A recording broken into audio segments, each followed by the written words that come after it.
The Protestant Reformation has birthed a huge problem. It causes the individual Christian to become his own favorite and his own best theologian.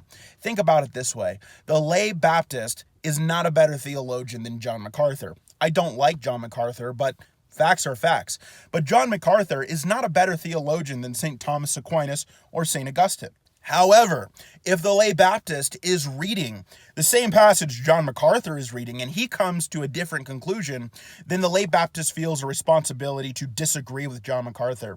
And when John MacArthur reads the same passages that Augustine or Aquinas reads and comes away with a different conclusion, he too feels the obligation to disagree with the theologians that are better than him. This problem is especially bad when Christians start looking for a church. Should I be Lutheran? Should I be Catholic? Should I be Baptist? Should I be Orthodox? Well, how do you know? In all of these churches, there are theologians that are better than you are as a layperson, almost definitely. It places a heavy theological burden on yourself. Protestant theologians and Catholic theologians have been debating for almost 500 years, and now suddenly you have to solve this problem within a few months to figure out what church you ought to be attending. And that's a problem. And it's even worse with Catholicism and Orthodoxy.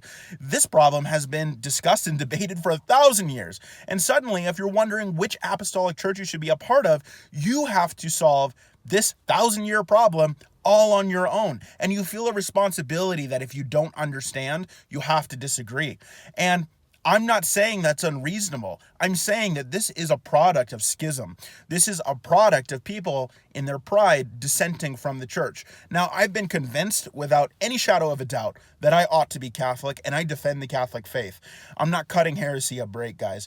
But listen, I understand the struggle, and it's a problem. And the reality is that the Catholic Church certainly didn't cause the problem.